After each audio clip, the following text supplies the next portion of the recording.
Wealth is a source of discord among kingsmen. The wolf lives in the forest. Dross comes from bad iron, and the reindeer often races over the frozen snow. Giant causes anguish to women. Misfortune makes few men cheerful. Estuary is a way of most journeys, but a scabbard is of swords.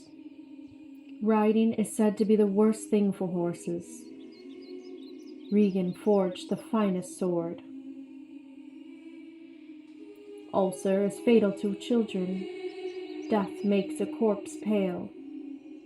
Hail is the coldest of grain. Christ created the world of old. Constraint gives scant choice. A naked man is chilled by the frost. Ice we call the broad bridge. The blind man must be led. Plenty is a boon to men. I say that Frothi was generous. Sun is the light of the world. I bow to the divine decree. Tyr is a one-handed god. Often has a smith to blow. Birch has the greenest leaves of any shrub. Loki was fortunate in his deceit. Man is an augmentation of the dust. Great is the claw of the hawk. A waterfall is a river which falls from a mountain side, but ornaments are of gold. Yew is the greenest of trees in winter. It is wont to crackle when it burns. In the days of Moria, when elves and dwarves were friends, and the elves lent the dwarves the Elvish alphabet, so the runes became used by the dwarves and even the orcs as well. But there were very few left on Middle-earth by the Third Age that could actually read them, and Elrond, one of the master of lore and keeper of old knowledge, knew how to read them. And he said, "Moon letters are rune letters, but you cannot see them," said Elrond, "not when you look straight at them. They can only be seen when the moon shines behind them, and what is more, with the more cunning sort, it must be a moon of the same shape and season as the day they were written. The dwarves invented them and wrote them with silver pens, as your friends could tell you. These must have been written on a midsummer's eve in a crescent moon a long while ago."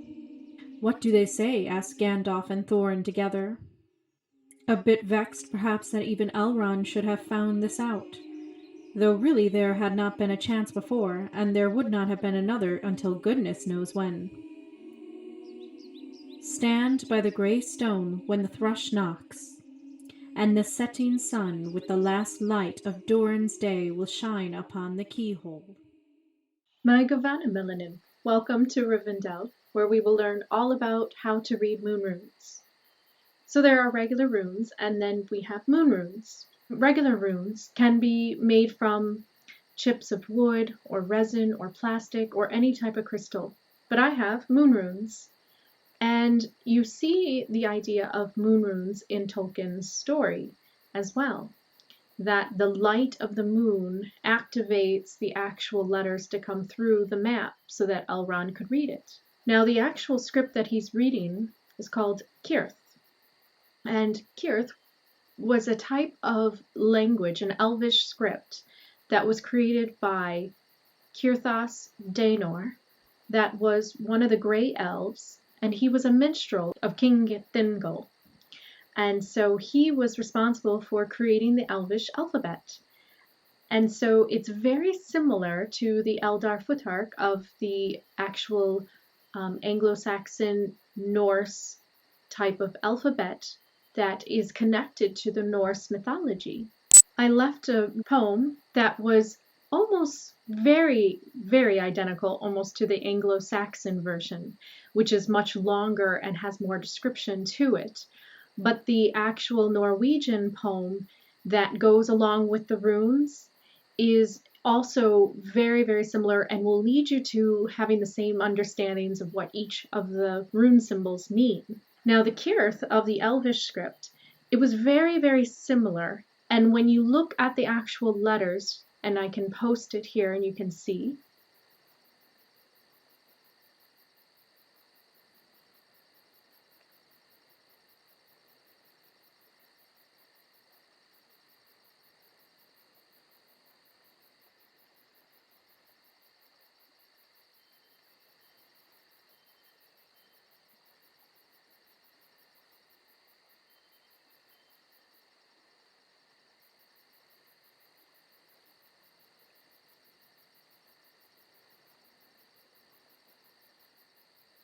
when you actually look at them side by side, there's very similar markings or engravings that could be found in the wood chips or in the crystals that you use. So a lot of people really think that Tolkien really took from the Norse mythology and the idea of the runes. But he is pretty stubborn in the idea of saying that it's his own imagination and it really doesn't have anything to do so much with the old Germanic tales of the Norse mythology, except for the idea of the runes that he borrowed from. So here is exactly the information that people might want to have if they are wondering, did Tolkien actually borrow from the Futhark alphabet? And is this exactly a copy of it? So here's what he says. To Rona Bear, answers to the following questions. In the English runes used for Anglo-Saxon inscriptions, the rune, it's like a little F with 3 lines, does not stand for G as it does in the Lord of the Rings. Now that was a symbol that was etched on the door of Bilbo in The Hobbit, and that was what called the dwarves over to his house, and you see that when he scratches it on there. I actually have that symbol right here. So you can see that it's very similar, identical actually, to the Gandalf marking on Bilbo's door. Now that one actually symbolizes wealth and prosperity in the Elder Futhark alphabet. And so I thought that was really very smart of him to use that as what would call the dwarves over to the door. And so, I mean, the whole journey to go to the dragon and take his gold away was for wealth and prosperity, to take back that mountain with the gold that Smaug was sitting on top of. So here's what he has to say in return to that question. June 1963. And that is definitely the time where people are getting into, once again, kind of the pagan ideas and bringing in different ideas of spirituality. So here's what he says. Dear Miss Bear, the Cirth, or runes in the Lord of the Rings, was invented for that story, and within it have no supposed historical connection with the Germanic runic alphabet, to which the English gave its most elaborate development.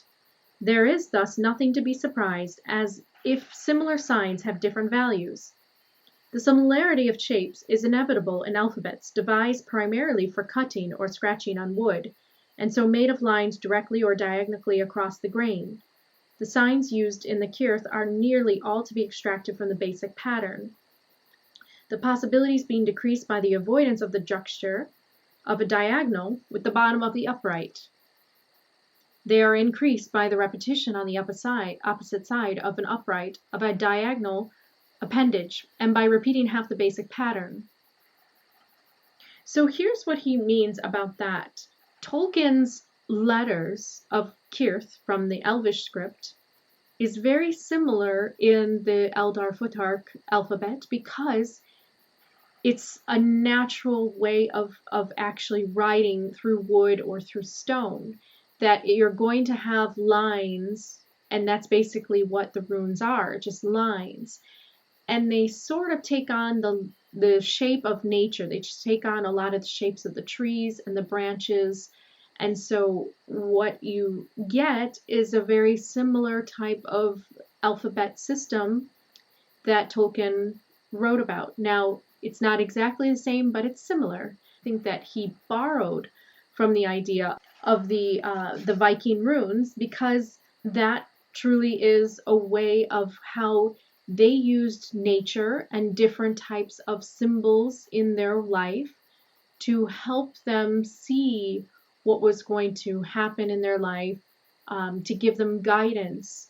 And they used a lot of nature as symbols. We saw poplar and ash, and we heard of birch.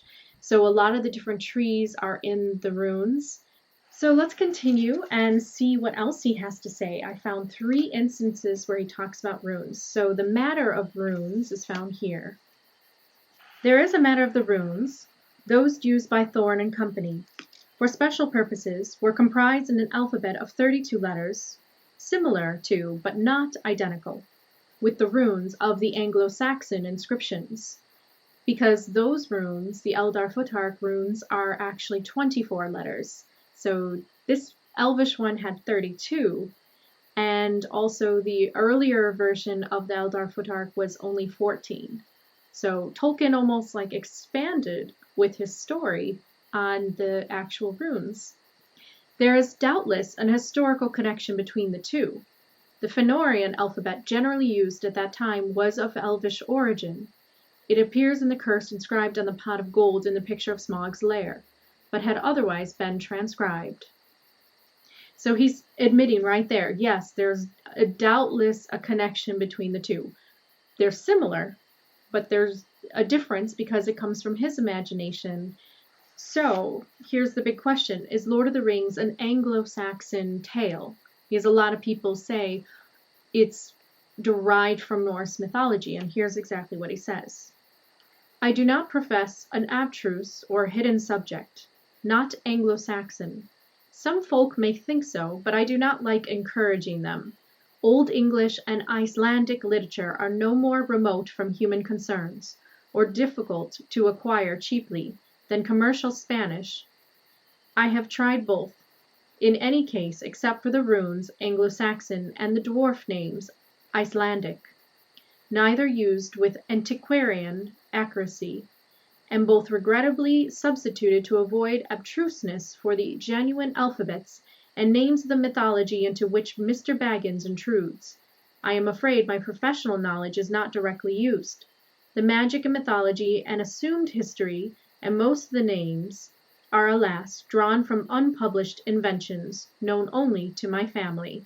So there he's saying, is this exactly like the Anglo-Saxon mythology? No, it's not. But there is a lot of influences from the Icelandic and the Germanic tales. So let's begin on how to read them. So runes are a little different than tarot cards, although they're working exactly the same way, in the idea that when you pick a certain card, that card is in alignment to your vibrations. It was a card that you were meant to see in order to give you the wisdom and a little bit of a guidance from your higher self. And so you have this way of divination that's not evil at all, but a way to actually see that it's coming from your higher self that is already in the know, that knows a lot of things that your ego self might not.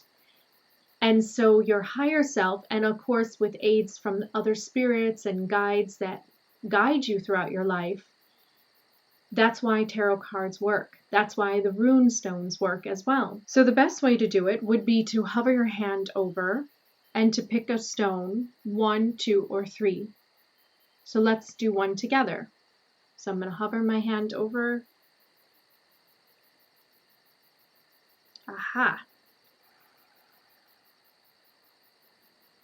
So I picked this one.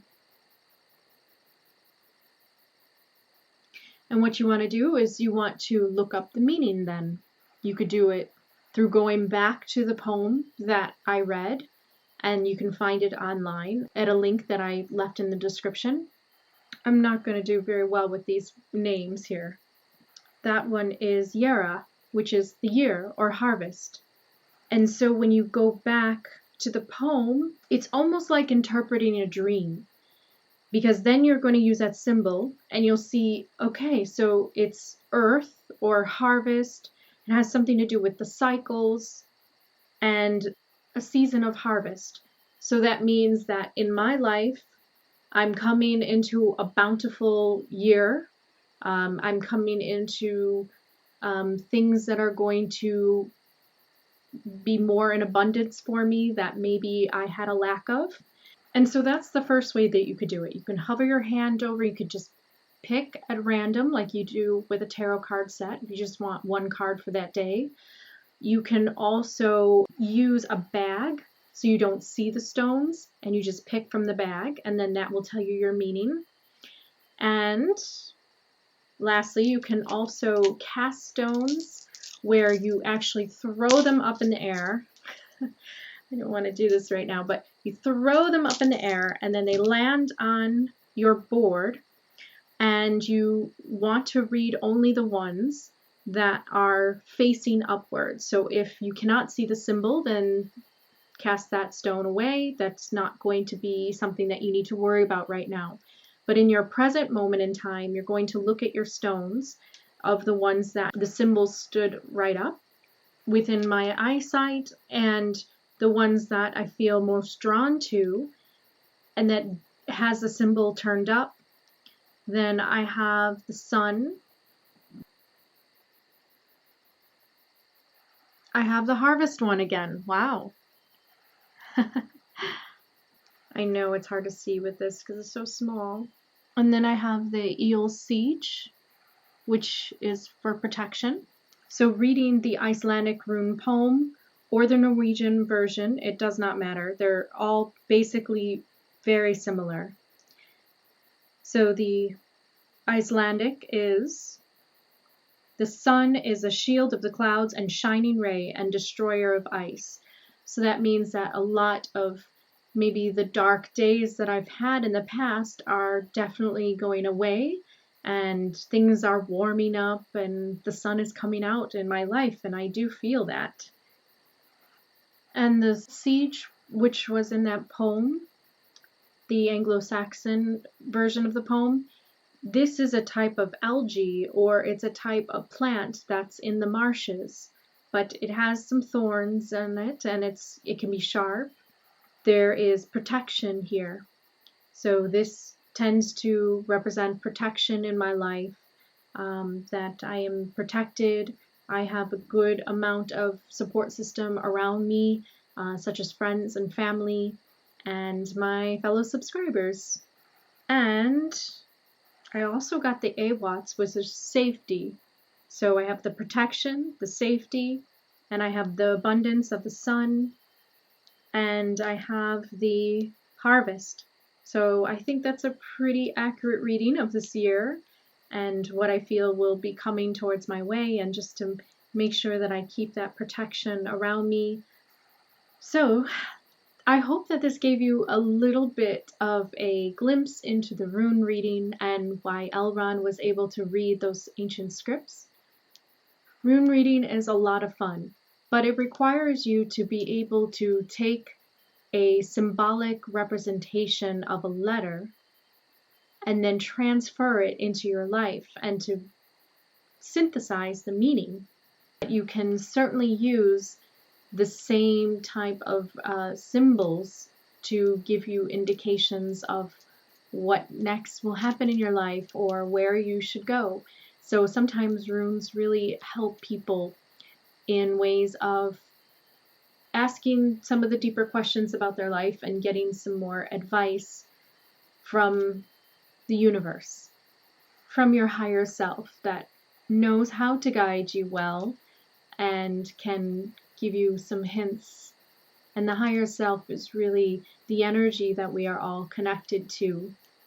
And so when you are someone that reads runes, you will be somebody that has great faith in the universe and in the spirits around you that can help you and make sure that you go on the right path that will cause less suffering.